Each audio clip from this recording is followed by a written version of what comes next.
सांसों के झूले में झूलने की विद्या, इसको सीखने में समय बिताओ। ये विद्या ब्रह्मास्त्र है, हमारी समस्त इच्छा पूर्ति का मुख्य स्रोत है। यहाँ आने और यहाँ से जाने का इकलौता रास्ता है ये। ढूंढो ढूंढो इस रास्ते को, ताकि घर लौट सको पथिक, तुम घर लौट सको। देखिए, ये कुंडली है राहुल गांधी की। ये तो पढ़ ही दीजिए आप, ठीक है नहीं? ये इस समय कांग्रेस पार्टी के सबसे ताकतवर इंसान है, और इनकी कुंडली तो पढ़नी भी चाहिए। इतनी हम लोगों ने कुंडलियां सबके बड़े बड़े लोगों की पढ़ी। श्री राहुल गांधी हैं कांग्रेस पार्टी के नेता, कांग्रेस पार्टी के पूर्व अध्यक्ष भी रहे। हाँ, कांग्रेस पार्टी के पूर्व अध्यक्ष भी रहे। वर्तमान में सांसद भी हैं कांग्रेस पार्टी से। अच्छा, तो राहुल गांधी जी की जन्म कुंडली मकर लग्न है और वृश्चिक राशि है। तो सबसे पहले आयु की गणना करते हैं। लग्नेश शनि चर में है, अष्टमेश का सूर्य द्विस्वभाव अल्प हो गई। लग्न चर में है और चंद्रमा स्थिर में है, मध्ययोग हो गई। शनि चर में है, चंद्रमा स्थिर में है, मध्ययोग। दो तरह से मध्ययोग के कालखंड है। तो राहुल गांधी जी की जन्म कुंडली मध्ययोग के कालखंड में है। चलो, अब इसमें राजयोग देखो। लग्नेश शनि चौथे घर में आ गया। शनि यहाँ नीच का बैठा चौथे घर में, ठीक है। लेकिन ये राजयोग तो देगा, है नहीं? लग्नेश चौथे घर में, ये राजयोग तो देगा, भले ही नीच का हो, लेकिन ये राजयोग देगा। पंचमेश का शुक्र इनका सातवें घर में आ गया, और शुक्र भी यहाँ नीचाभिलाषी है। कन्या की नीच राशि है, 2 राशि पीछे बैठा है, ठीक है। फिर भी ये राजयोग तो एक देगा ही। पंचमेश सातवें घर में आएगा, त्रिकोण का मालिक केंद्र में आ गया। भाग्येश का बुध पंचम घर में आ गया। अब बुध को यहाँ अगर देखो तो बुध यहाँ उच्चाभिलाषी है, कन्या इसकी उच्च राशि है, 4 राशि पीछे वृषभ में बैठा है। लेकिन ये बुध यहाँ पे बैक हो गया, पीछे चला गया, तो ये कोई राजयोग यहाँ नहीं देगा, है नहीं? तो ये हो गया। चतुर्थेश का मंगल इनका छठे घर में आ गया। मंगल यहाँ नीचाभिलाषी हो गया। कर्क इसकी नीच राशि है, मिथुन में ये 1 राशि पीछे आ गया। तो ये मंगल भी यहाँ कोई राजयोग नहीं देगा।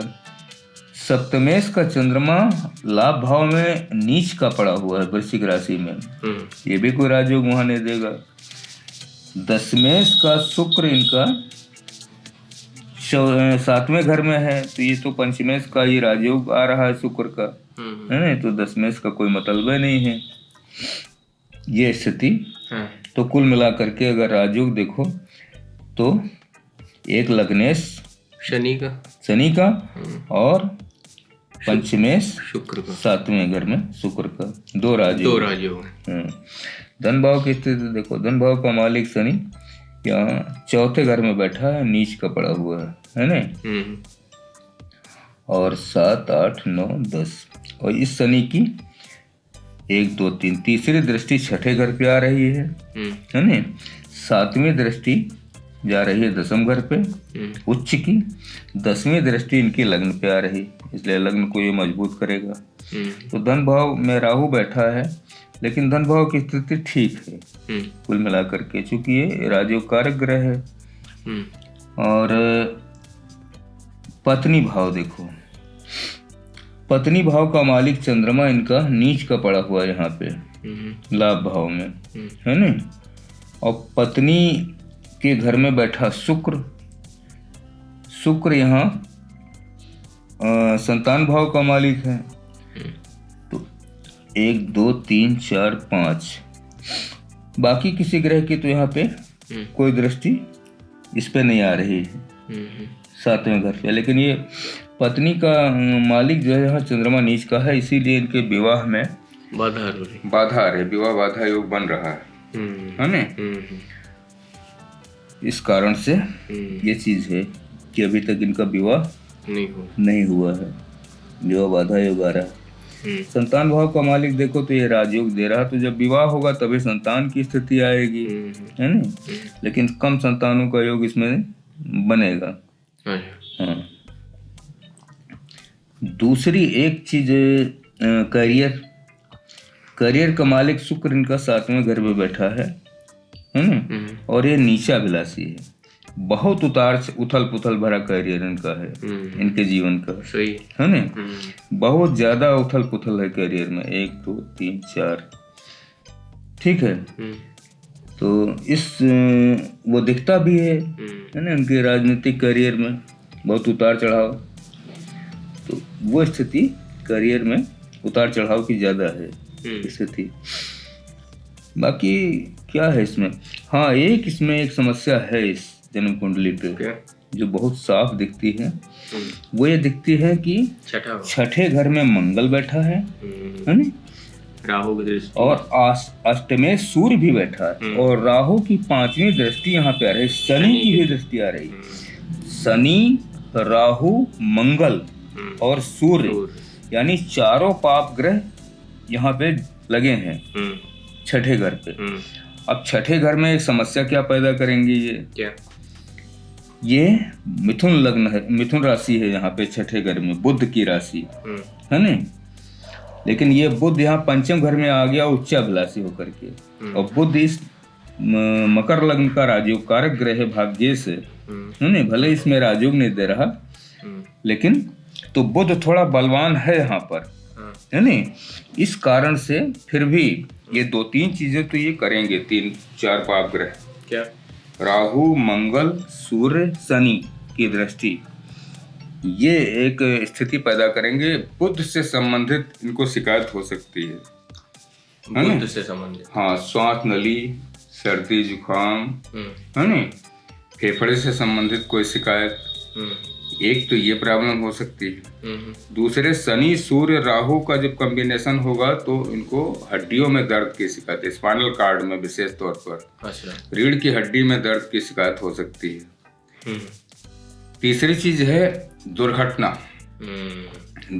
हो सकती है ना, जिसमें चोट लगने की स्थिति आ सकती है।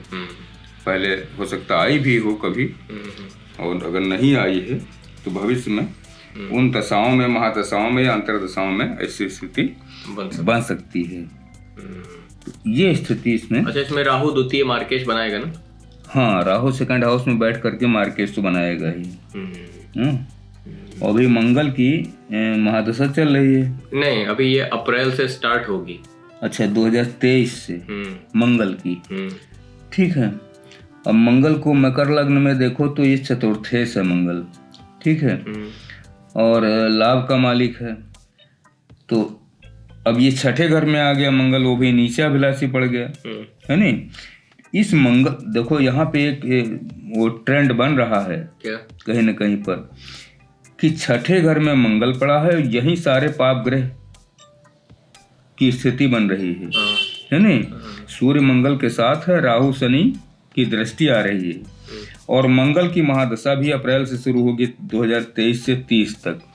मंगल की महादशा में जो 3 स्थितियां हमने बताई हैं, है ना, श्वास नली से संबंधित शिकायत, फेफड़ों से संबंधित शिकायत या दुर्घटना, है ना, इनमें से हड्डियों से संबंधित, हाँ, हड्डियों से संबंधित, स्पाइनल कार्ड से संबंधित शिकायत, दर्द, तो ये समस्याएं इस मंगल की महादशा में आ सकती क्योंकि जब राहु, मंगल, सूर्य, शनि, इनकी दशाएं या अंतरदशाएं मिलेंगी, महादशाएं, अंतरदशाएं, तब इन कष्टों की संभावना बनेगी।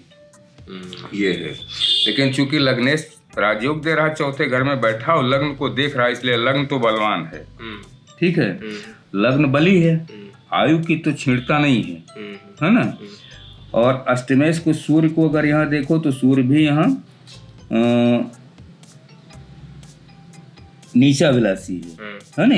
तुला इसकी नीच राशि है, 4 राशि पीछे मिथुन पे जा रही है, तो इसका मतलब है अष्टमेश कमजोर है ना।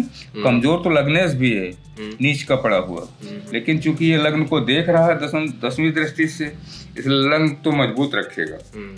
फिर भी शारीरिक स्वास्थ्य की दृष्टि से थोड़ी सी स्थिति। अच्छा, चौथे भाव पे प्रवज्या बनेगी। हाँ, और चूंकि मंगल की 8वीं दृष्टि भी यहाँ लग्न पे आ रही है, उच्च की, ठीक नहीं तो अब शनि मंगल के यहाँ कॉम्बिनेशन बनेगा, वो स्पष्ट बताता है कि मांसपेशियों में खिंचाव, तनाव, है नहीं, ब्लड में, हाँ, हड्डियों में शिकायत होना, न्यूरोलॉजी की कोई प्रॉब्लम होना, मांसपेशियों में खिंचाव के कारण, वो एक स्थिति हो सकती है। अच्छा, गुरु शनि का आपस में दृष्टि संबंध है, तो एक तरह से प्रवज्या तो बनेगी ही। हाँ। और ये देखिए दूसरे भाव पे, हाँ, जहाँ राहु बैठा हुआ है, हाँ, तो चाहे आप इधर से कैलकुलेशन कर लीजिए तो हाँ, गुरु देख रहा है। अब इस जन्म कुंडली को देख करके क्या लगता है? क्या प्रेडिक्शन न करिएगा कोई भी? नहीं, प्रेडिक्शन नहीं कर रहे हैं। हाँ। इस जन्म कुंडली को देख करके भाजपा की जो अमित शाह जी की हमने पढ़ी थी, है ना, हाँ, एक उनकी पढ़ी, तो अगर तुलना करो, हाँ, तुलनात्मक रूप से ये कमजोर पड़ेगी, ये कमजोर दिखती है कुंडली, क्योंकि इसमें ग्रह स्थिति जो बनी हुई है नहीं, तो कई ग्रह तो नीच के पड़े हुए हैं, कई ग्रह नीचाभिलाषी हैं। तो हम आपको थोड़ा सा इसकी हिस्ट्री बताते हैं। हाँ। कि तुलनात्मक रूप से ये कुंडली कमजोर भी है। हाँ। और हिस्ट्री में जब आप उन इवेंट्स पे जाएंगे, हाँ, तो ये हुआ कि इन्होंने जहां जहां से इलेक्शन इनकी जीतने की उम्मीद थी या इस तरीके से सिस्टम बन रहे थे, हाँ, उसमें चेंजेस करके और इन्होंने वहां से इलेक्शन लड़े जहां से कंफर्मेशन था जीतने का, जो भी रहा। मतलब हमारा कहने का मतलब अगर कुंडली में राजयोग कारक महादशा आ गई, हाँ, तो सफलता हर जगह से मिलती है, वो मिलेगी, बिल्कुल मिलेगी, उसके लिए रणनीति नहीं लगानी पड़ेगी। हाँ। तो हम ये पहले से ही समझ रहे थे कि कुंडली जरूर कहीं ना कहीं वीक स्थिति पड़ रही होंगी। अब ये मंगल की जो महादशा आ गई, ये तो अलग ही गेम करेगी ना। हाँ। तो ये स्थिति हाँ, कुंडली पे है। हाँ। अब इसमें जब शुक्र राजयोग दे रहा है, तो शुक्र की जब महादशा या अंतर्दशा मिलेगी, वो तो आएगी, उसमें सफलता मिलेगी। हाँ, है ना। शुक्र की तो महादशा आएगी ही नहीं। नहीं, महादशा नहीं आएगी, अंतर्दशाओं में थोड़ा बहुत आएगा। हाँ, थोड़ा बहुत उसका लाभ तो मिलेगा। हाँ, ये तो है। बाकी राजनीतिक करियर तो उथल पुथल भरा है ही है, उतार चढ़ाव भरा, तो राजनीतिक करियर इसमें दिखता भी है। अच्छा, एक चीज आपने देखी कि ये हम लोग कंबाइंड रूप से कुंडलियां देख रहे थे। हाँ। किसी भी एक पार्टी की कुंडली नहीं देख रहे थे। हाँ। सबके मिली जुली देख रहे थे। तो कुंडलियां देखते देखते ये आइडिया लगने लग जाता ना कि कौन सी पार्टी की सरकार बनने वाली है। हाँ, ये तो आइडिया लगी, ये बहुत बढ़िया चीज है। ये तो हाँ, कुंडली देखते रहिए, तो ये पता चल जाता है कि अच्छा इनकी कुंडली बलवान है और इनकी कुंडली वीक है। हाँ। तो संभावना इस पार्टी के बनने की ज्यादा है, संभावना तो बनती है ना। ऐसे ही कैलकुलेशन करनी चाहिए एस्ट्रोलॉजी की कैलकुलेशन। लेकिन उसमें भी स्थितियां दूसरी हो जाती हैं। हाँ। जैसे कोई पार्टी किसी प्राइम मिनिस्टर को प्रोजेक्ट कर दे, अच्छा, नहीं, अब जैसे भारतीय जनता पार्टी, तो उसमें तो जो वर्तमान प्रधानमंत्री है नरेंद्र मोदी जी, है नहीं, वो है ही है, है नहीं। और भविष्य में भी जब पार्टी चुनाव लड़ेगी तो उन्हीं के नेतृत्व में लड़ेगी। लेकिन जैसे कांग्रेस पार्टी में चूंकि परिवर्तन होता रहा है ना, है ना, नरसिंहा राव जी थे और कई और लोग अलग के थे। तो अगर मान लो डॉक्टर मनमोहन सिंह थे, है नहीं, तो अगर इसमें मान लो कोई दूसरा प्रोजेक्ट कांग्रेस कर देगी और उसकी कुंडली अच्छी, उसकी अगर कुंडली में राजयोग तगड़े होंगे तो फिर तो वो पूरी पार्टी को हाँ खींच लेंगे, वो है नहीं, ताकत देंगे। वो सही बात है, ये ऐसा होता है। हाँ। ये हमने देखा जब आपने उनकी कुंडली पढ़ी थी नरेंद्र मोदी जी की, तो उसमें वो चंद्र और मंगल का शायद वो बन रहा था, राजयोग है, नीच भंग का राजयोग बन, उसमें कई राजयोग हैं। उसी राजयोग ने पूरी पार्टी को वो खींचा होगा ना, पूरी पार्टी को उठा दिया, है नहीं, समझ गया। उनके राजयोगों ने ये एकदम वैसे ही काम करता है जैसे परिवार में अगर एक आदमी की कुंडली में राजयोग है तो पूरा परिवार लाभ उठाता है। सीधी सी बात है कि अगर मुखिया बलवान होगा तो फिर परिवार के सारे सदस्य उसका लाभ पाएंगे, तो वही हुआ। तो वो चीज होती है। तो इसमें तो हमको लगता है इस तरीके से करना चाहिए कि ज्योतिष विज्ञान की मदद से सारी पार्टियों को एक हो जाना चाहिए और किसी एक लीडर को बना के और अनंत काल तक के लिए अब वो लड़ाई ये खत्म हो जाए सारी। इंडिविजुअल अपना कुंडलियां दिखाते तो सभी हैं। कुंडलियां तो सब दिखाते हैं, अपने अपने हिसाब से। ज्यादातर पॉलिटिशियन जो है एस्ट्रोलॉजी पढ़ते भी हैं। हाँ, पढ़ते भी, ज्यादातर क्या लगभग सब पढ़ना जानते हैं, और पूजा पाठ भी करते हैं। पूजा पाठ भी बहुत ठीक बात है, वो सारी तो चीजें। ये कुंडली कुल मिला के अगर कही जाएगी तो ये एक एवरेज कुंडली बैठेगी। हाँ, वो एवरेज तब इस वजह से आ गई क्योंकि मंगल की महादशा शुरू हो रही है। हाँ, अगर यही शुक्र की महादशा शुरू हो रही होती तो बहुत बढ़िया राजयोग देता तो चूंकि वो राजयोग कारक था तो कैलकुलेशन ही अलग हो जाती ना, अलग हो जाती। ठीक फर्क बात। तो पड़ता ही है। चलिए, तो हो गई कुंडली की बातचीत। वो जरा बताइए कि हम लोग जब बातचीत कर रहे थे आत्मज्ञानियों की, एक आत्मज्ञानी थे मिथिला के राजा जनक। बहुत चर्चा है उनकी कि आत्मज्ञानी थे और उससे पहले बड़ा उन्होंने प्रयास किया आत्मज्ञान का और उनको सफलता नहीं हासिल हुई। फिर कोई मिला था उनको आत्मज्ञानी, अष्टावक्र जी ने उनको ज्ञान दिया। अष्टावक्र, वो जरा बताइए कि क्या उनकी थी। तो वो दृष्टांत उसमें भी है कहानी के रूप में। अच्छा। राजा जनक माता सीता के पिता थे, है ना? तो जनकपुरी जो आज नेपाल में है ना, मिथिला कहते हैं, क्या कहते हैं? हाँ, वही मिथिला ही कहते हैं। हाँ, तो मिथिला राज्य के वो राजा थे। तो वो एक बार दृष्टांत कहानी आती है राजा जनक के बारे में जो ज्ञान से ही संबंधित है। अच्छा। कि एक बार वो रात में सो रहे थे, सोते में उन्होंने स्वप्न देखा कि अपनी सेना के साथ शिकार पर गए हैं। अच्छा। तो शिकार पर एक किसी जंगली जानवर का पीछा करते करते है ना, वो अकेले पड़ गए। जंगल में वो जानवर इनको लेता चला गया, तो ये उसके पीछे चले गए। तो इनको खूब थक गए थे, तो खूब प्यास लगी थी, तो पानी नहीं मिल रहा था कहीं, है नहीं? तो ये प्यास से छटपटाने लगे। अच्छा। तो कहीं पानी नहीं नजर आया, चिल्लाने लगे।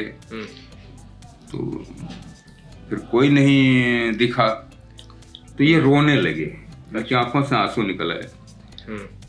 उसी समय अचानक इनकी नींद खुल गई। तो ये देखा कि बिस्तर पे लेटे हैं, है ना, राजभवन में।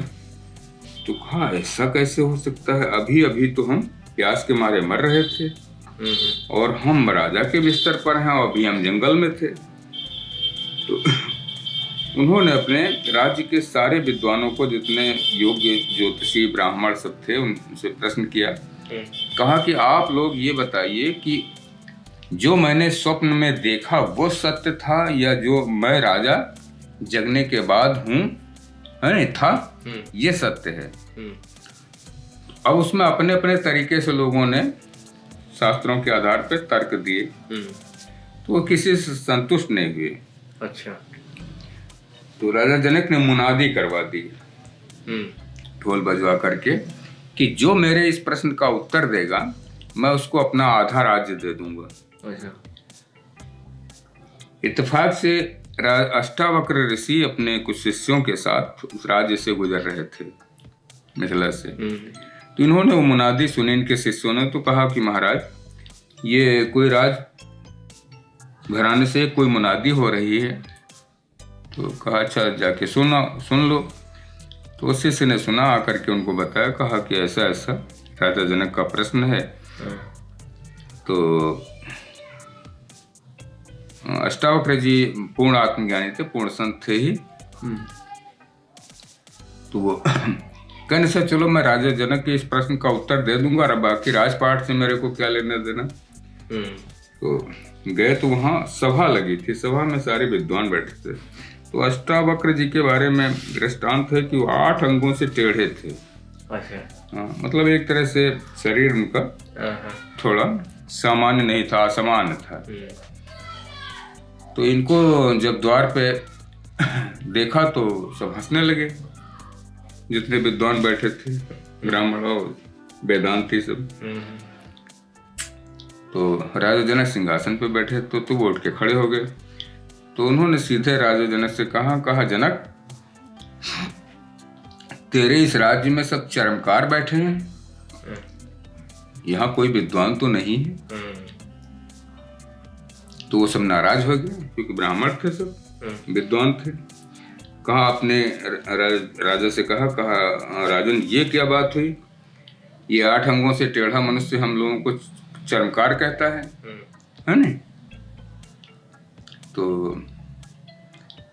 राजा जनक ने कहा अरे शांत हो जाओ, पहले इनको आने तो दो, है ना। तो उनको ले गए, उनको आदर सहित आसन पे बिठाया। तो तब अष्टावक्र जी ने कहा हाँ अब जिसका जो प्रश्न हो मुझसे कर सकता है। तो उसमें विद्वान थे, सब नाराज थे। तो कहा आपने हमको चर्मकार कैसे कह दिया। तो उन्होंने कहा अच्छा तुम बताओ, तुम अपने को कहते हो हम विद्वान हैं, और मैं जैसे ही दरवाजे पे आया तो तुम लोगों ने मेरे शरीर का ढांचा देखा बाहरी, है। तो किसी शरीर का ढांचा ढका किससे होता, चमड़े से।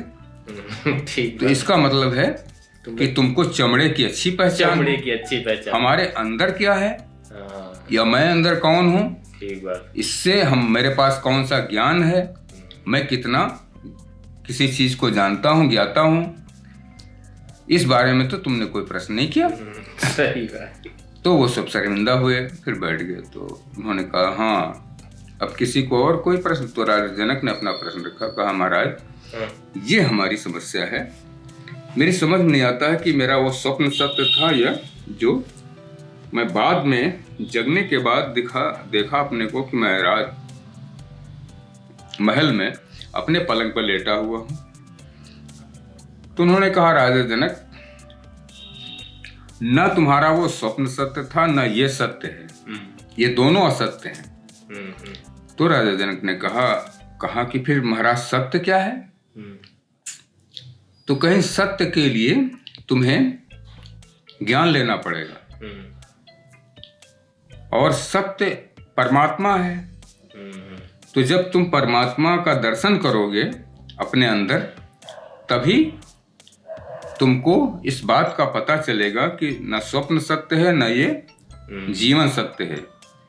नहीं, दोनों नाशवान है, स्वप्न भी नाशवान है और जीवन भी नाशवान है। सत्य तो केवल आत्मा है और परमात्मा। तो फिर दृष्टांत में आता है कि राजा, अब वो उसमें दृष्टांत में है कि उनको ले गए बाहर जंगल में, घोड़े वाला है। हाँ, घोड़े वाला एक दृष्टांत है कि घोड़े की रकाब पे पैर रखते ही राजा जनक को उन्होंने इनलाइटेंड कर दिया, है ना। उनके सर पे हाथ फेरा, वो इनलाइटेंड हो गए, उन्होंने आत्म दर्शन कर लिया, परमात्मा जी का दर्शन कर लिया। तो राजा जनक ने कहा महाराज अब तो हमें राजपाट से कोई मतलब नहीं, अब हम सत्य को जान गए, अब हम जा रहे हैं ध्यान साधना करने, और आप हमारा आधा राज्य, हमने पहले ही कहा था मुनादी में, आप हमारा पूरा राजपाट संभालिए और हमसे अब ये राजकाज नहीं होगा।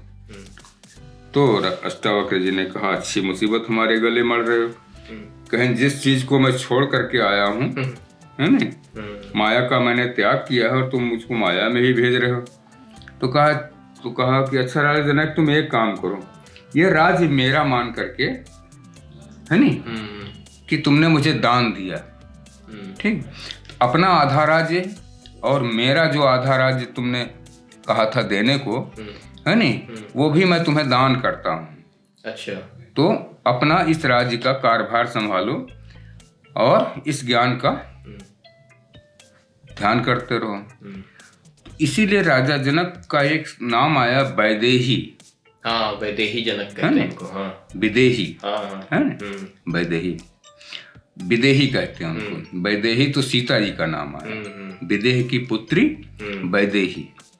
तो विदेह का मतलब है कि संसार, वो भगवान श्री कृष्ण जी की गीता का एक आ जाएगा श्लोक, क्या, कि संसार में रहो, संसार की समस्त चीजों पदार्थों का जो तुमको उपलब्ध है उसका उपयोग करो, लेकिन इसमें आसक्ति न हो, अनासक्त भाव से इसका उपयोग करो। तो विदेह का अर्थ यही है कि देह में रहते हुए किसी चीज के प्रति मोह न होना, आसक्ति न होना, अनासक्त होना। तो जो ये अनासक्त भाव है यही विदेह कहलाता है। अच्छा। और ये अनासक्त भाव केवल पदार्थ के प्रति नहीं है, ये रिश्ते नातों के प्रति, सबके प्रति है ना। हाँ, वो संसार जितनी भी चीजें दृश्य में है, हाँ, सब वो सारे संसार के प्रति है। और यही सूत्र है, यही सूत्र है ना। क्योंकि जब तक इससे आसक्ति रहेगी तब तक कोई जीव न आत्म दर्शन कर सकता है, न परमात्मा जी का दर्शन कर सकता है। दुख में ही रहेगा, दुख में ही रहेगा, जन्म मरण के चक्र में चलता रहेगा। तो ये राजा जनक ये दृष्टांत, बहुत मतलब ये दृष्टांत फेमस है नहीं। हाँ, अष्टावक्र और जनक का जो बातचीत है, उसकी इसी वजह से इतनी मान्यता है, क्योंकि उसमें एक आत्मज्ञानी दूसरे को आत्मज्ञान दे रहा है ना। तो वही चीज है। ठीक है फिर, नहीं बाकी ये कुंडली तो देखी चुकी। हाँ, बाकी तो बढ़िया कुंडली। ठीक।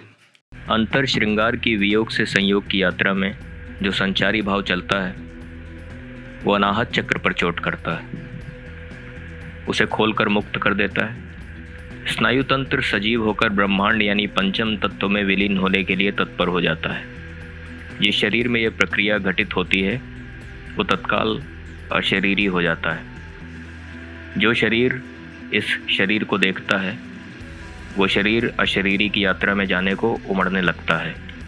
ब्रह्मांड की आदि शक्ति जो मोह के प्रभाव में रहती है मुक्त हो जाती है और दोनों शरीर अशरीरी में संभोग कर लेते हैं। पर यह नारायण की स्थिति नहीं है। यह घटना मन के नियंत्रण में है, इसे ज्ञानी जान नहीं सकता, क्योंकि ज्ञानी मन के द्वारा छला हुआ एक नर या नारी है जो सुषुप्तावस्था में है। उसके जागने में बहुत समय है अभी। सच्चे गुरु का इंतज़ार और सच्ची मेहनत की कमी। सच्चा गुरु यदि मिल भी चुका हो फिर भी सच्ची मेहनत की कमी। गुरु सिर्फ चाबी देता है, अगर ताला खोलने की यादें अब चेतन में न पड़ी हों तो चाबी एक खिलौना मात्र है। खेलो और छोड़ दो। भटको इस ब्रह्मांड में, यही तुम्हारी नियति है। भटको